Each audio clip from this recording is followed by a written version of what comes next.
I became a different person. I eliminated all my friends. I didn't go out Friday nights anymore because I had to get up Saturdays early. Sundays, I was married at the time, so I had to go to church with my wife. It was a whole different life.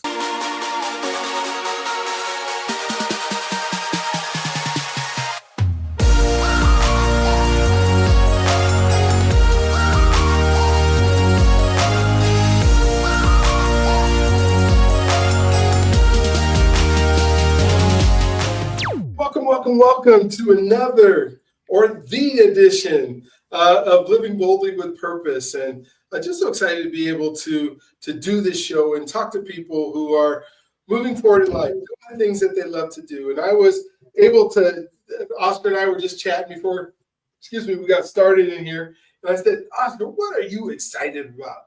And he says, well, I'm excited about my health. I'm excited about my wife. I'm excited that I'm not cold. Excited that I got food to eat. And I started thinking about all the prerequisites that we have in order to live in purpose, the things that we need to do in order to live the way that God would have us live. And just hearing an excited person, an excited individual that is excited about having all the fundamentals taken care of, but then at the same time saying, you know what, this is going to be amazing to live in purpose. And so I'm excited about Oscar's story and hearing, sometimes we talk a lot about what we do, especially here in the Western culture in America. When you ask somebody, who are you? Most of the time they tell you about what they do. And so what's kind of cool is when you hear somebody's story, you get to realize that they are much more than the sum of the things that they do in order to create a living or to protect their family or provide for their family. And so I've asked Oscar to tell a story. He told me he could start with from his mama's womb, anywhere to here. So I can't wait to hear his story. Oscar, thank you for being on today. Thank you for being willing just to share your life with us today as we put this out into the airways that will be out there in perpetuity for others to understand exactly who you are. So thank you so much for being on the podcast today, and tell us your story. Great. Well, thank you for having me. Thank you for having me. And I have a pretty interesting story. Today I'm a 53-year-old Hispanic, married for over 30 years. But we came to this country. We came to California as immigrants, as field farm workers, and we came with the purpose of being able to have a better life, of not being cold and not being hungry, right? Just to be able to have the bare essentials to be able to have a happy life. So with that said, we got in. We grew up. My father passed away in '76, and then we went into my mother raised 5 kids, and we went into, just got in. And early on, I started off as an entrepreneur because my mom said, I can't give you much. I can give you a warm place to stay and give you some food, but anything extra, you're gonna have to work for it. So started my first business taking out trash cans at 8 o'clock, about we went to school at 8 o'clock, and we started taking trash cans out about 7 a.m. in the morning. For back then was 50 cents a can, and we would wash it for an extra 50 cents. I was making a buck back in the early 80s. And that was a whole bunch of, because I mean it bought me a bunch of candy, and I turned around and started selling candy, gave my mom a couple bucks, and that's how I first started my business. And then after that we went into got offered a job to be a shoe shine boy on a commission only basis. Wow. Okay. Yeah. And that's where I learned that you weren't in the shoe shining business, you were in the people business. Yes, you were. And it wasn't about shining shoes. It was about how you made people feel, and their feelings were more important than how you felt. And that's kind of like the biggest takeaway I think I took away from that job. And I think that to old Bob the barber, because he's the guy that taught me how to ask the right questions. He said, you stop learning when you stop asking questions. And that's where you started learning. You started ask yourself the right questions, and you had to get the right mindset. So went into that, and then as an entrepreneur, got into elementary school. And did I lose you? No, I'm still here. I just put you Okay. up so people can see your face. Yeah. So we went into that, and we went into that aspect of it, and then what else we do? We've been after that. We went in, and I got involved with a gentleman by the name of Gerardo Reyes, and we started to do Amway. So that's where I learned how to be.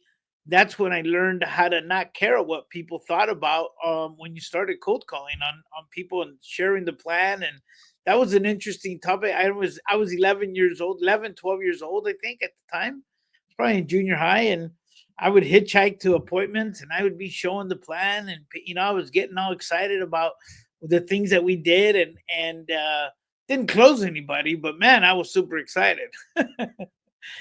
And then we got into that aspect of it, and then we went into that, and I mean, um, got into car sales. Did that. Oh no, I was a welder. I was a welder before that, and then after we did some welding, I was listening to a motivational tape, and one of the tapes said, "Look at the guy." The tape that I learned, it said, "Look at the guy that's doing what you're doing 25 years down the road. If you want that life, keep doing it. If not, change it." So I changed it real quick, and I quit and started selling. Got into the business of selling cars, and I wanted to get into something into the business atmosphere. And after getting into selling cars, I got into real estate. I was about 19, 20 at that point, and I've been in real estate ever since. And since then, I've owned probably 23, 24 different businesses. And that's where we're at today. We own right now. We run four different businesses now. So pretty much our story in a nutshell. I mean, not something too exciting, but I can tell you there's been a lot of bumps and bruises along the way, and I can tell you that the biggest takeaways of those and the biggest experiences are the educations that life gives us. And I don't think it's. I always come with the thought that it's not what happens to you; it's what you do with what happens to you and how you deal with things. So we wound up going into that and really working on the business and doing into real estate. Which since I got into real estate, I think I've owned restaurants, nightclubs, banquet halls, plumbing companies. We own a gypsum mine. We got into gypsum mining. Did fundraising. um, we sat on a couple boards. We did, you name it. I think if I haven't looked into it, I looked at it. But other than that, I've done a little bit of everything. Got a whole bunch of experience with it now, and now I'm still doing real estate. Where we have a financial services company, and we're helping people protect their assets now. So Nice. kinda like where we are. I mean, along the way, I did meet my wife. We've been married for 30 years, and we've traveled the world, and we've had a lot of great fortunes along the way. But I mean, those, who wants to brag about things like that? I mean, you know what? I think it's the things that you learn from the most are the challenges that you overcome and getting up one more time than you fell. Yeah. Oh my God, I so agree with you.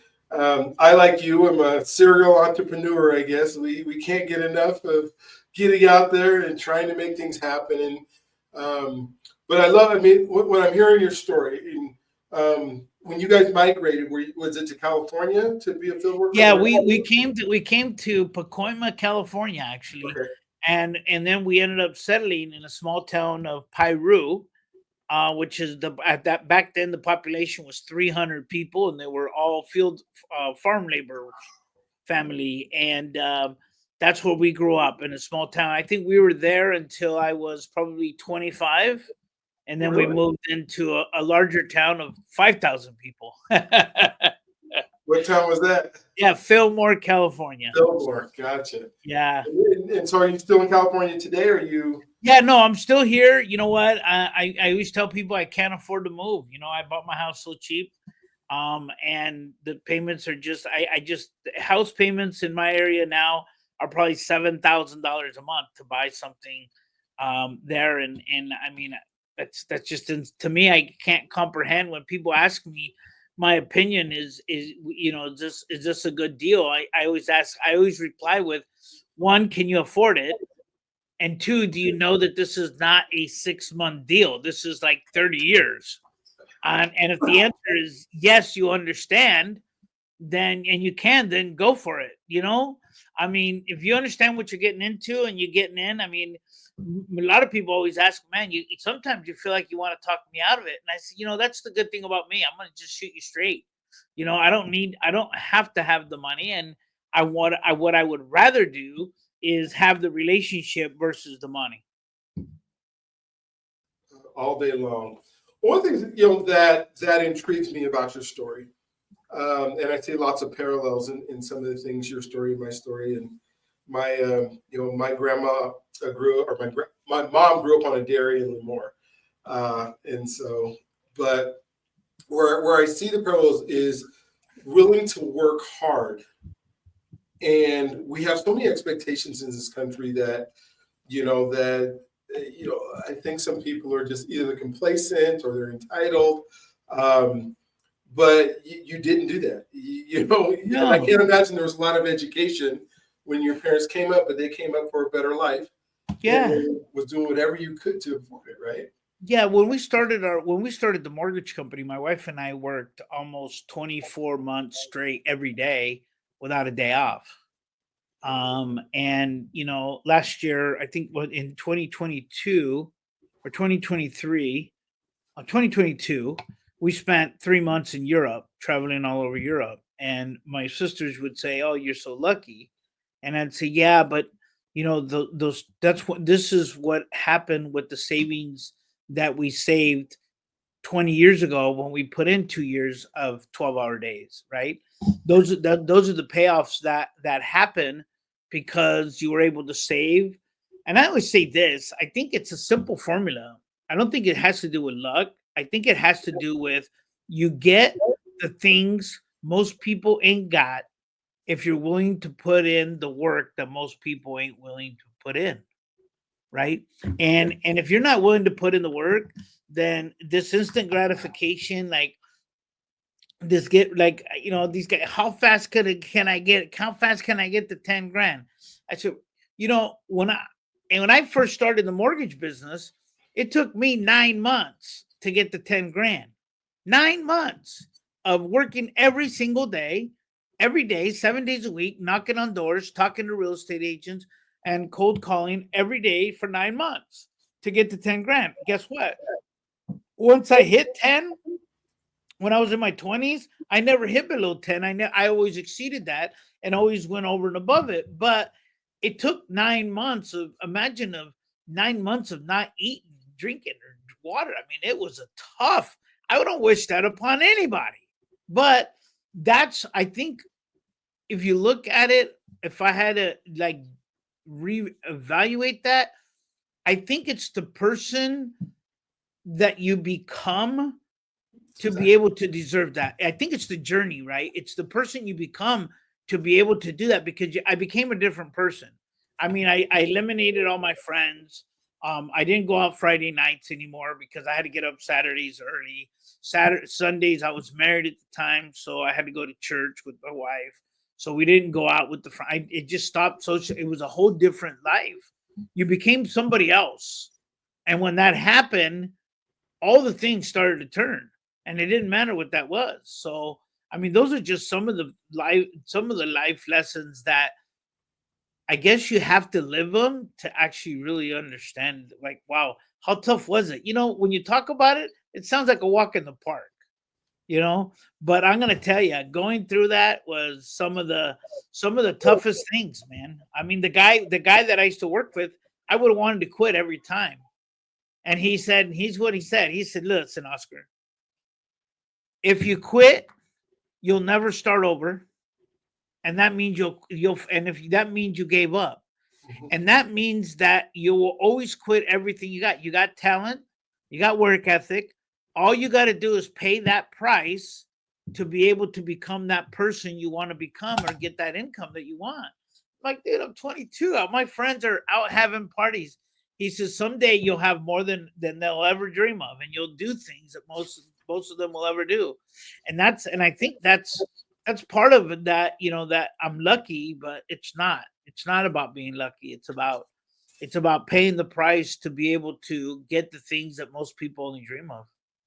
Yeah, they say that luck is when preparedness and opportunity come together. That's And wow. the You know, opportunity. yeah, I heard another acronym. It says labor under correct knowledge, Yes. Yes. right? So, but that's an interesting concept. But that's about where we are, and we've done a lot of things. Like, I think probably the most interesting business, that I think the most intriguing business that I think I've done, was really interesting, was getting into laundromats. We own laundromats. Okay. And that was I didn't know that business, and I got into that because that was a business that my wife could understand, and it was during COVID, during that time, and I figured, you know what, she's gonna probably go through the money if something were to happen to me and die. If I were to die, she'd go through the money. So I wanted to leave a little business that would continue to give, where she could live off of. And that took almost 13 months of nonstop to get that where it became automated. Now it's been automated. It's been automated for almost 5 years. But man, that was a rough 12 months. 12 months of, we built it all out, we worked it, but it's been a good business for us. It's a great business. That is so good. And I love the fact that when you're sowing a seed, right, you get the exponential growth on the end. I think they call it the easy hard principle. If you want it easy on the front end, it's going to be hard on the back end.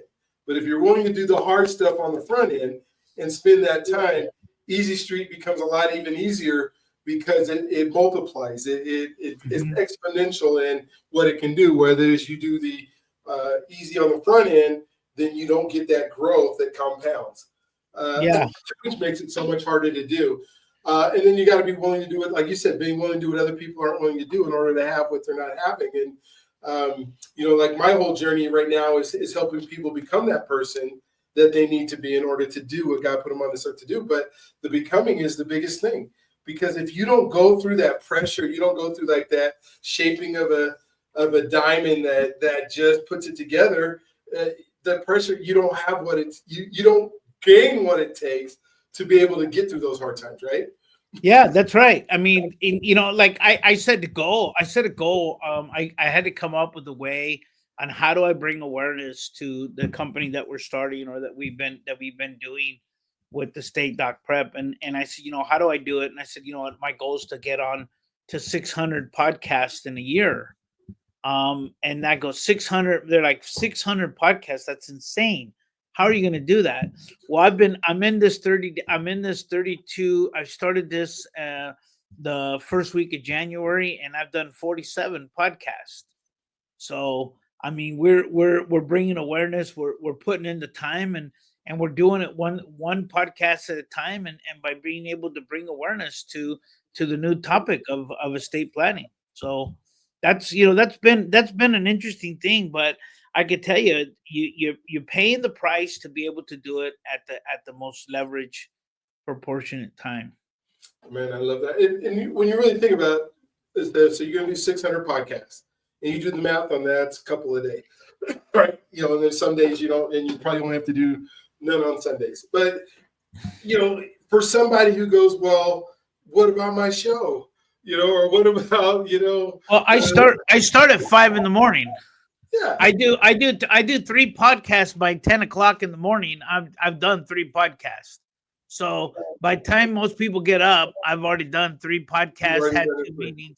So, but I think there's, people say, like, what do you do? And I said, listen, an old man once twice told me, a mentor of mine, he said, listen, there's time and money for those things that are important. Everything else doesn't matter. Mm, So if it's important, you're going to make the time. And if you want it, you'll get the money. It oh don't yeah, matter. You're going to get it. If it's that important, you're going to get it. So I think that if you're out there and you're having second doubts, shake it off, get off, but get back on. I think he would. Another thing that I think a friend of mine said, you know, when we first started doing real estate, it was about making phone calls, and he always said, if you just do one more hour, when you're gonna quit, just say, I'm gonna do one more hour. That's it, just one more. Just do that one more hour. Just do 12 more contacts. Just do, because back then it was manual dialing. Now Yeah. we back and have it. Auto But when you dial. did that, now it's auto dial. Like now you have all the technology. Like these guys don't even know. Like you show them a rotary phone. Like what the hell's that, right? Bigger now than they're like, four. yeah. And but you do that, and you pay that in, and you go like, wow, you know what, you did that. And I think that's the commitment, and the mental toughness that has to go in and do one more when you don't want to. Like, I was talking to a partner of mine. He goes, man, Oscar, aren't you tired of doing those podcasts? I said, yeah, I am. I said, but that's why I have to pay that price. I said, people used to tell me, dude, I can't believe you're selling real estate from 5 to 8, 5 to 9, and then you're going to the laundromat to build out the laundromat. Why don't you go pay it? And I said, because for the amount of money that they want for the installation, I'll do it myself. I'll figure it out. I mean, it was a lot of money, but it took that time to get it off the ground. So I guess the moral of the story is you can do anything you set your mind to as long as you put in the time, and you can learn about anything, because I could tell you, we've been involved, like, in, you name it. I've If I didn't look into it, I mean, I either done it, I signed up, I threw some money at it to kind of try it. And people say, well, how did you learn so much so quick? And I say, you know what, I put in the time. Yeah. I put in the time. That's it. No other secret than that. Yeah. Well, I want to talk to you about identity a little bit. My wife's family, my wife's mom, they came from Mexico as well, and she grew up in Montebello, and her dad is Puerto Rican, but he grew up in East LA. And when I think about identity, he was able to come out of those neighborhoods and work for a canning company and engineer, and made a really good life for himself. But then I see some of the other family who didn't. Like, their identity stayed in that community. And there was it seems like when I meet with them or talk with them or we're doing family things, they talk about I don't know if it's more talking or complaining about how they weren't able to move forward or move out. And for some people, it's like, why do some people create an identity that says I can do anything? And then others in the same culture, grew up in the same place, are kind of stuck there. What changed in your identity that made you believe you could? I think it's the information you hear in your head. It's the voice, and I call it the drunk monkey in your head. It's that voice in your head that you listen to. Now you can either do one or two things. Either you can listen to the drunk monkey, or you can listen to the positive thoughts, right? And turn that into a positive. Like, you know what, I'm really tired. Or you could say, I'm really tired. I want to go home. Or you could say, you know what, I just got to do one more hour and I'll be done. Right. And I think that people that have that issue of it, like, look, I mean, the statistics speak for themselves. Why do 95% of Americans at age 65 are dead broke or depend on somebody else? Mm-hmm. Right? 95%. That means only 5% are independently dependent on themselves financially, because the other 95%, they're the ones that watch the TV. They're the guys that you know what, they don't listen to. I mean, the other day I got into an argument. I was driving with my nephew, and he goes, why don't you put on some music? I said, because I have other things in my life that are more important than music. I'm trying to learn. And he looked at me like, what do you mean? He goes, but this guy's just talking. I said, but listen to what he's saying. Right. So the concept is totally different. That I try to take every waking moment to see, what can I learn? How can I take advantage of that 1 hour, that 1.5 hours, or that 30 minutes What can I do right now? Like my feed on my phone, it's on all my social media accounts. It's about marketing, sales, and positive feed and motivation. That's what's on my feed. If what's on your feed determines where your mind's at, change your feed, because that's where your mind's at, right? Because that's the stuff that you've been looking at. Your feed determines where your head's at. The stuff that you consume in your head, you can't do it, you can't do it, you can't do it. Guess brings me up to a story. We were golfing one time. I was golfing with my competitors. Where back then we were the number. We had 25% market share in our real estate office, and one of the competitors said to me, he goes, how do you do it? He goes, what do you mean? He goes, yeah. How do you get these guys into production? I said, it's pretty simple. I make them show up at 7. We chant scripts till 7:15, and then from 7:15 we do affirmations. He goes, what do you mean? I said, yeah, we jump up and down like crazy people to change our state of mind. And then we get on the phones, and no one gets off the phone until 11, and then they can do whatever they want. And he goes, dude, that's crazy. I could never do that. And I said, buddy, his name was Joe. He's now passed. I said, Joe, you should keep thinking that way. And everybody else got it. It went over his head. And then about the second one, he says, you know what, bro? I just got it. And he goes, what'd you just get?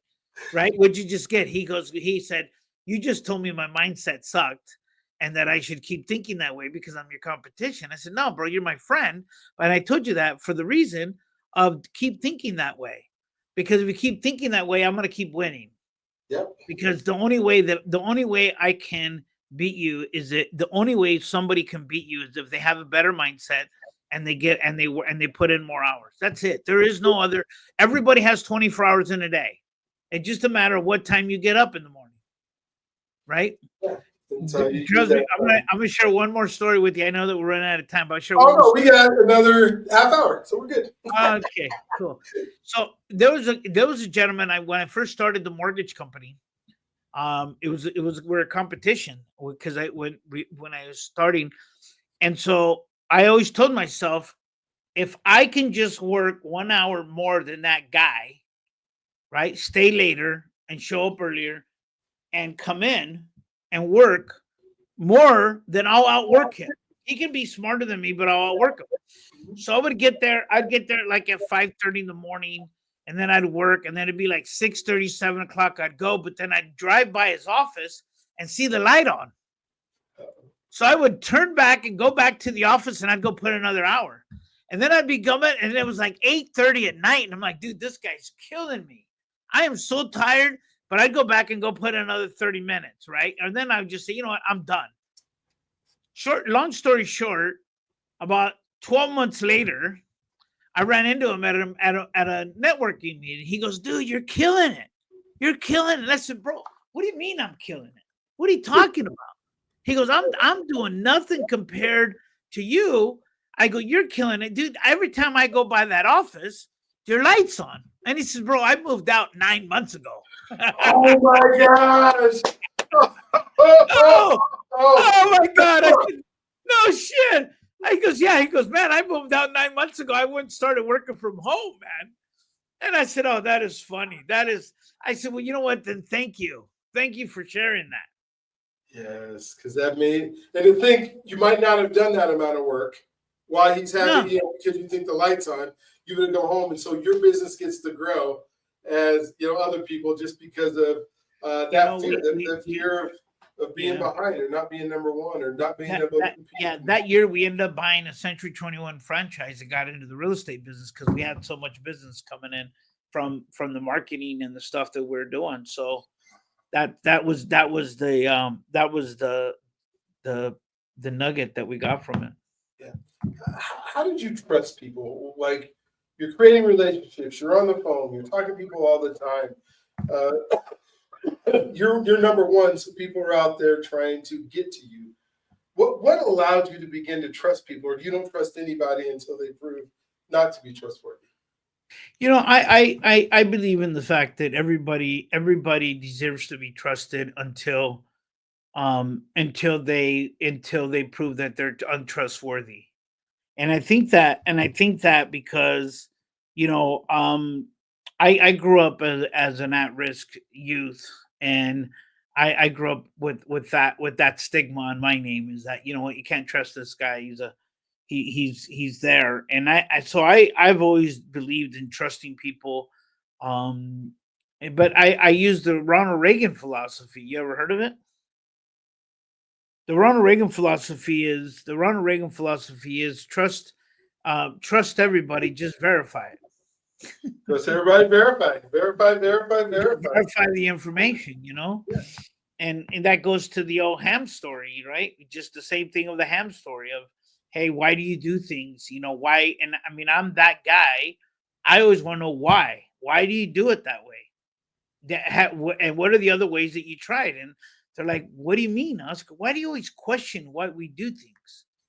I said, the reason why I question it is that because it's the old ham story where the youngest ant cuts the end of the ham, and they why, right? You know, I mean, it's the oldest story in the book. But and if you don't know why, then you just keep doing it. And I always say, well, you know what, you got to ask why, and you got to challenge it. Is that the best way? And what other things have you done to make it better or to become more efficient? What is the most efficient way, right? What is the most efficient way to do this process? And I think by using that one philosophy, helps you become more efficient. And the more efficient that you are with your time, the better you are with getting the results that you're striving for. Because the more testing, the better the feedback, the better the analytics, the better you can do with it. That's awesome. And if you haven't heard the ham story, basically, the pan is only so big, and she cuts the ends off so it'll fit in the pan. And the generations after generations, they do the same thing. Like, why are you cutting the ends off the ham? No, nobody knows.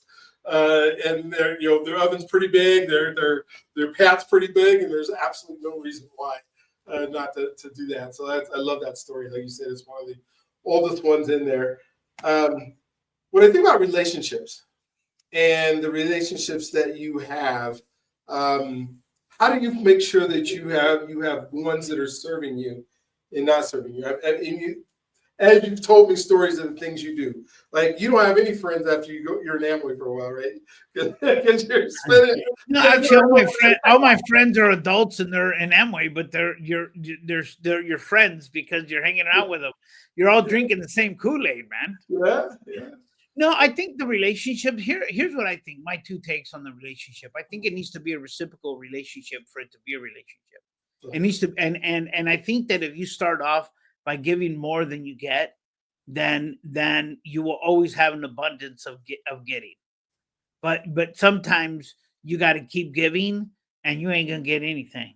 Yes. And the universe is gonna get it to you. And I think that because, you know, there's times that you just keep going and you don't see no results, and then before you know it, you pop, and then two, three, four, five more deals pop right away.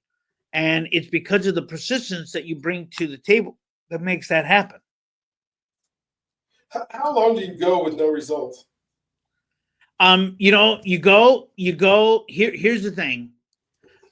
You go for as long as the purpose exhausts it. So if the purpose is bigger than the no results, then it's there. Like, I'll give you an example. Um, you got to burn the boats. You got to say, hey, listen, I'm gonna figure this out, and that's it. There is no like, they say, what's gonna happen? What are you gonna do if this doesn't work? I said, not working is not the option. The working is, I'm gonna change it. I'm gonna change it until it works. Because if the market's there, if the market's there, I'll give it to you in real estate, right? I always tell people this: listen, there's only two reasons why people hang up on you. One, you have no confidence, or two, you have no confidence. You don't. You sound like you're scared of yourself, right? Yeah, You have yeah. no confidence. People only want to deal with, and you have no enthusiasm. Enthusiasm is contagious. And even if I always tell them, you will get a deal over the phone if you have enthusiasm. Even if you throw up on them, you're gonna get a deal. because enthusiasm is contagious. So I think that the relationship needs to be reciprocal, and and one and two, you got to always give with nothing, with the intent of never getting nothing back without it, right? Never getting something back, never have the intent of getting something in return, and the rest will just come. the, the universe takes care of the rest, man, or God, in my case, you know. Well, and I've heard that over again, and I'm glad you said that, because you think you go until you get it done.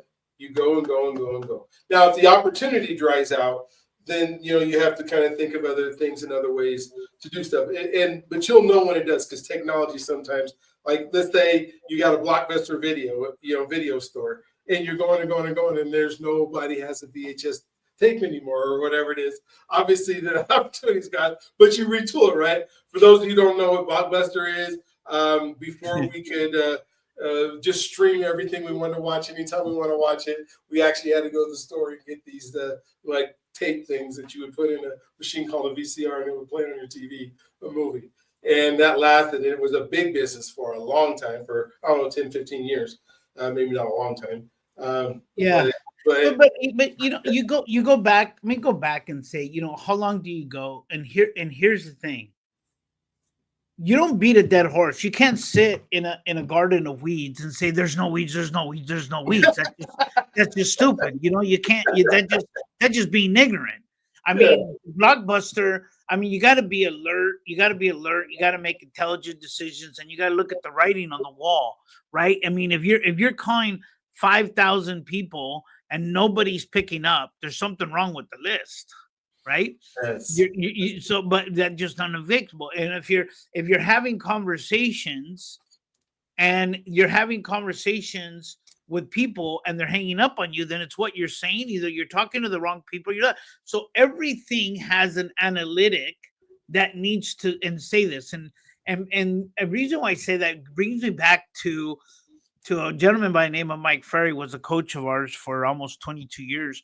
And he always said this. He said, Oscar, track your numbers. The numbers don't lie, just the people that report them.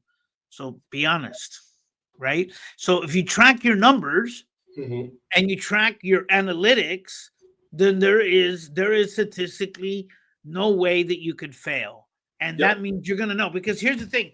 If less people are coming in your store, right? And people would say, well, how do I need to make more money. I said, is it more money, or are you spending too much?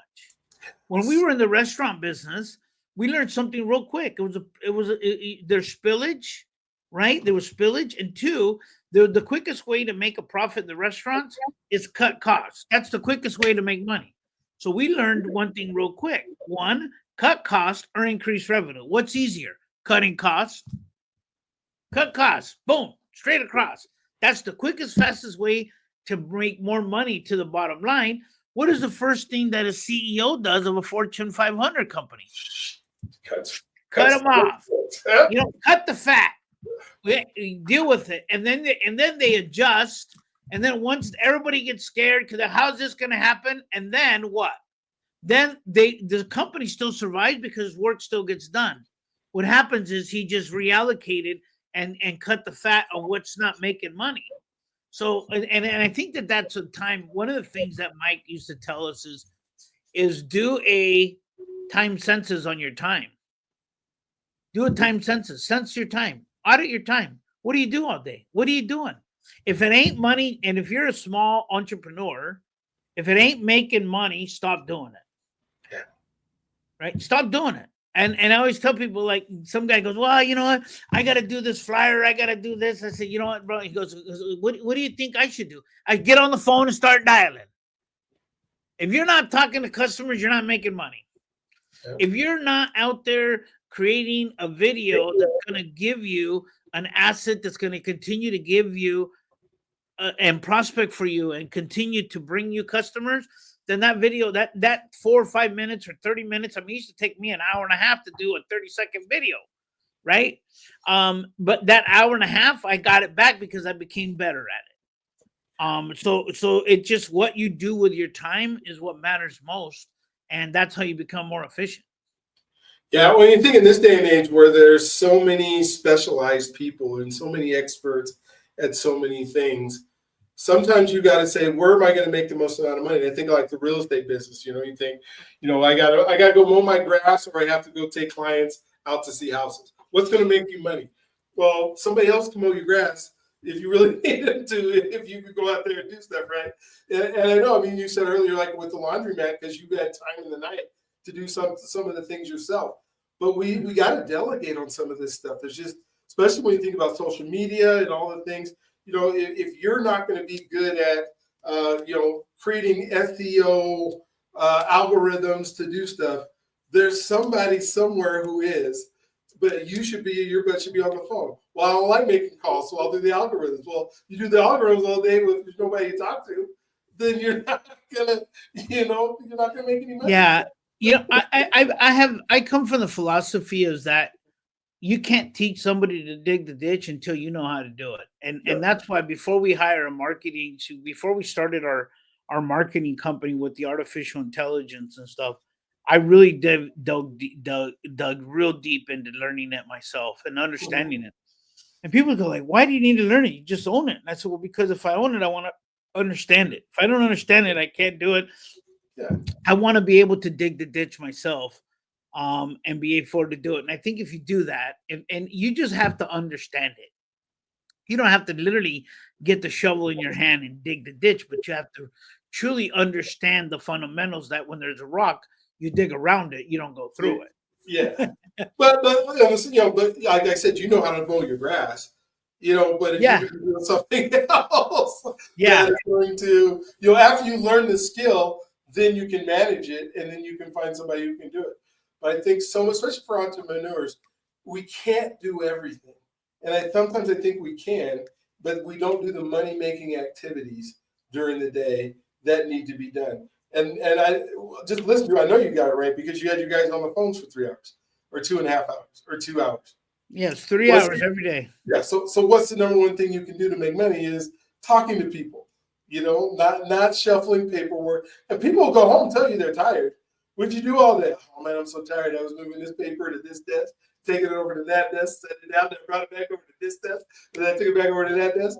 And then when you talk about that CEO cutting the fat, that's what he's cutting. The guy's walking back and forth to the desk, putting papers on it and not doing any of the money making activities. When you think about money and time or money, and I believe time is obviously more important than money, Mhm. because if you don't have any time, you can't make money, you can't do anything with it. Time's ultimately more important. But what could you tell folks here that are some of the best? You do financial advising and that kind of stuff as well. When I think about savings, and this is just my opinion, savings just sitting there isn't doing anything for anybody. Your money can make you more money than they're sitting there. But investing is important. What's your philosophy about? Because you talked about being able to continue the amount of money that you had so that you could do that fun stuff later. Sure. So when somebody's getting going in business and they have to take a risk and they have to spend some money to be able to do it, what's your philosophy on like amounts or percentages or making sure you're saving? How do you work that? It's simple. It's Okay. simple. If you can't afford to lose it, don't do it. Don't do it. That's it. That's it. That's it. I mean, it doesn't. I can tell you that cost me hundreds of thousands of dollars to learn that. Okay. Hundreds of thousands. And so I would suggest that if you're going to do something that was high risk, find something that is worth, that can guarantee. I'll give you an example. We would sell if we were getting on the phone. If you got on the phone for 3 hours a day and you did that for 90 days straight, I would say, give me 90 days, I'll change your life. 90 Mhm. days straight, 3 hours a day, I'll change your life. That was it. That's all it took. That's it. 3 hours a day. That's it. 3 hours a day, and 17 people per hour that you're going to talk to using the dialer. That's it. That's all we want you to do.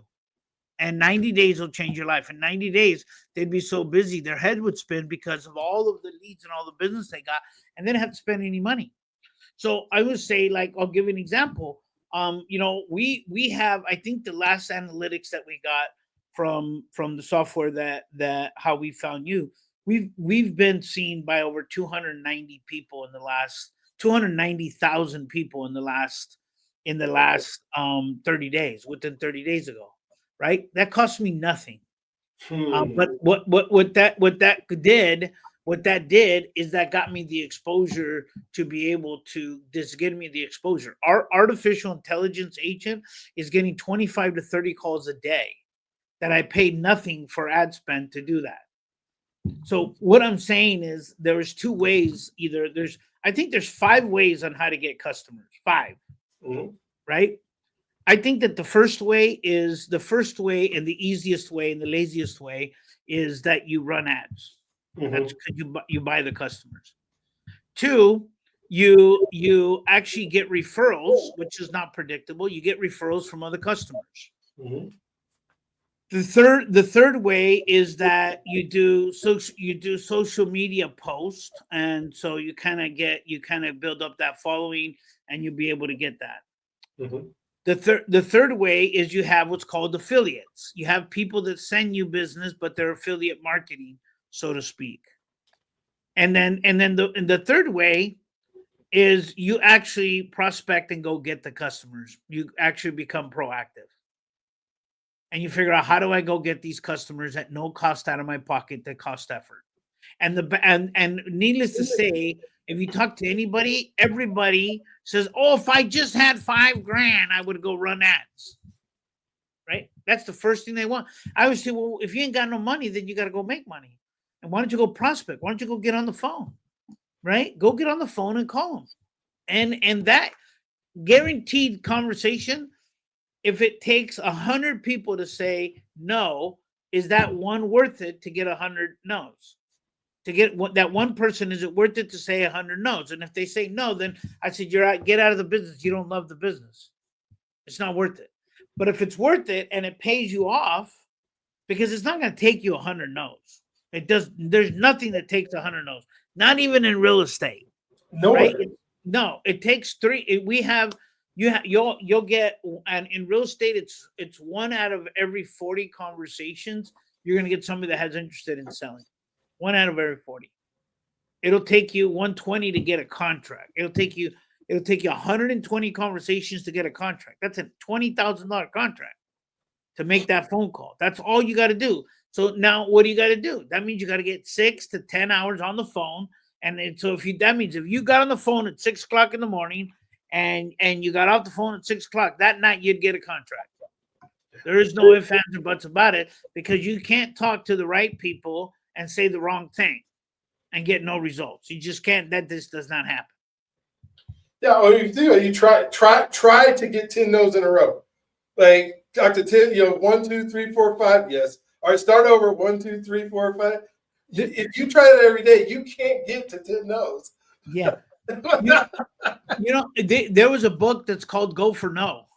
Oh yeah, yeah. That's a small little book. I recommend it. I used to have all my agents get that book. It's like $2.90 on Audible. The best $290. If you're in sales, go see that.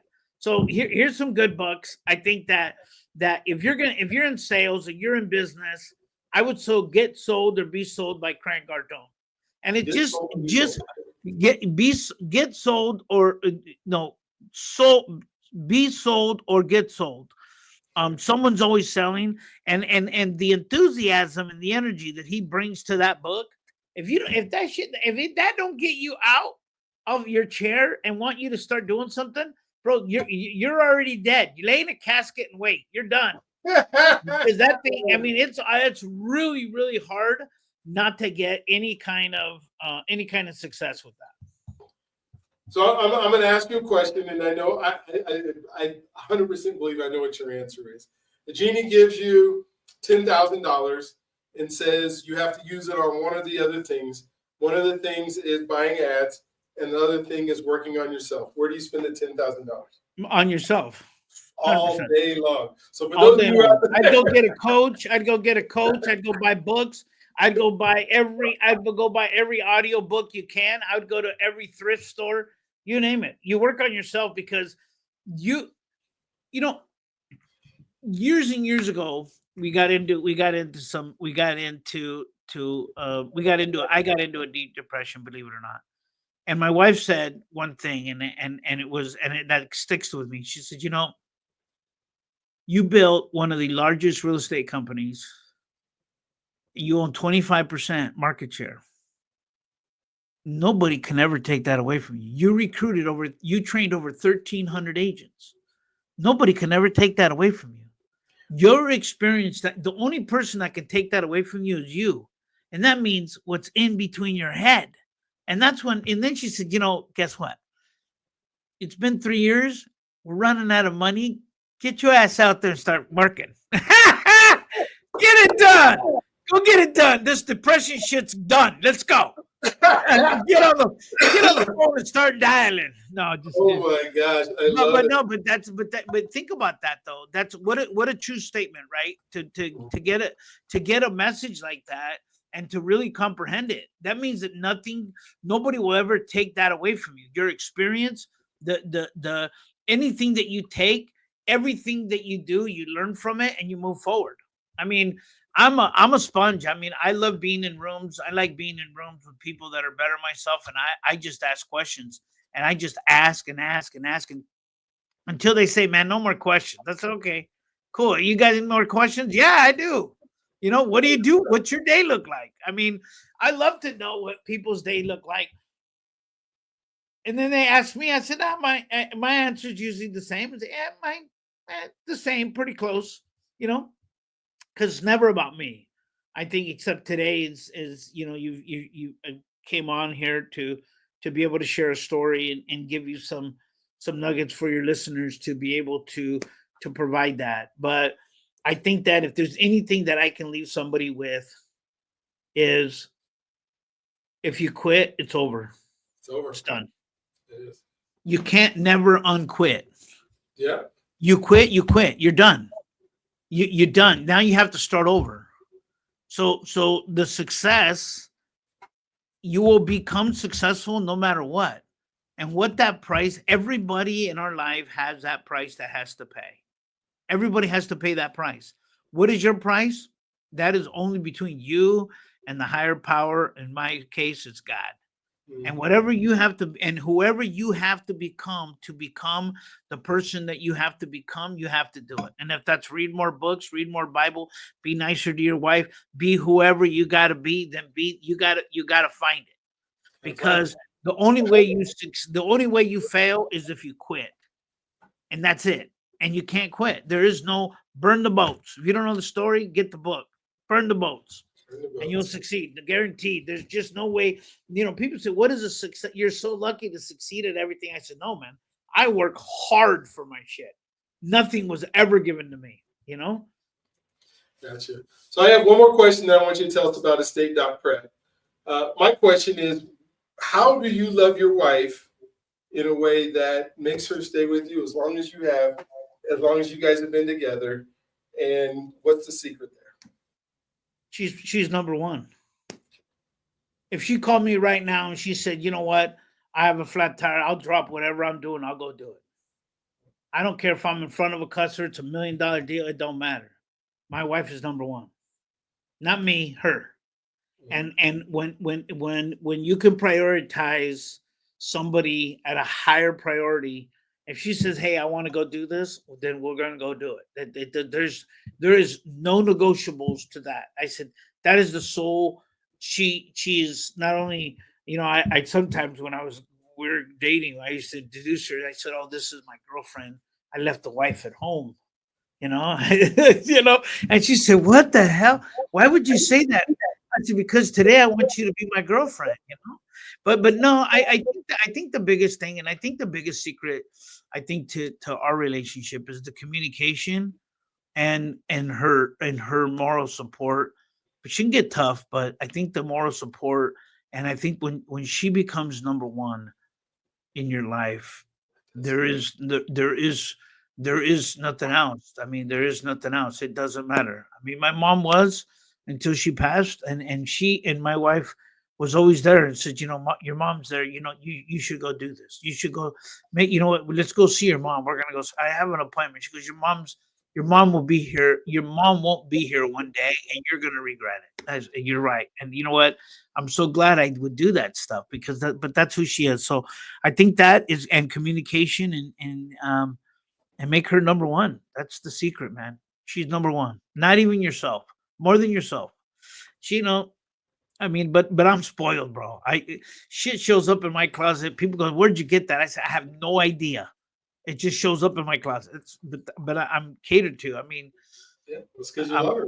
That's yeah, and you know what? right? She makes my life easier. I Mhm. mean, and that's priceless to me. So.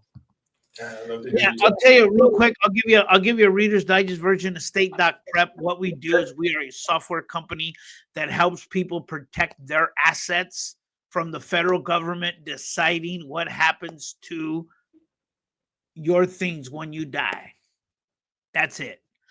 Plain and simple. I mean, you know what? We're out there. Look us up. We have an artificial intelligence. You can call it 805-909-4689. That's our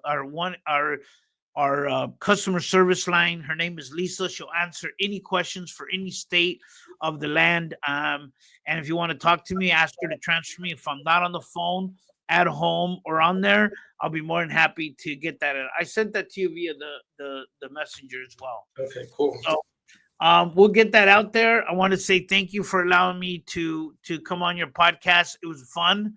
I mean, I wanted to come in and do a pitch, but I came in and just had a good conversation. Dr. B, thank you so much. And I think every now and then, I think these are needed.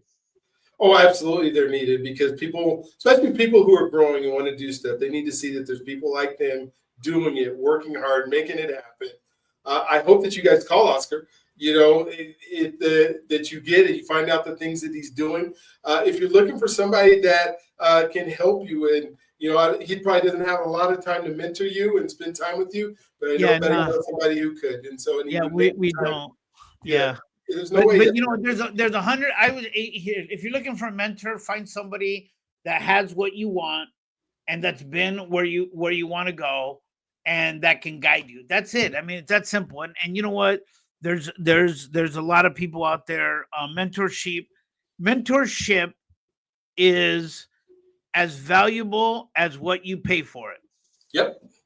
So you get what you pay for it. So if it's free, expect to be digging a ditch, brother. Right? And if not, you're not going to be there. So get what you get. You're going to get what you get, right? So don't complain to anything. Oh, I didn't get nothing. Well, what'd you pay for it? Nothing. There you go. There you go. Well, and for those of you, go ahead and hit subscribe, notifications, all the things we do on YouTube. But I would suggest you go back and listen to this again. We talked a lot fast about a whole lot of gems that can make your world a better place. And the last thing he talked about is literally how he loves his wife. If you want to be successful and you're married, I think if you take that on, you have a way better chance of being successful. And so go check him out, see it online. Thank you for being on today. Hope you guys all remember that you are God's greatest gift. He loves you if you allow him to, and we'll look forward to seeing you on the next one. Have a great day.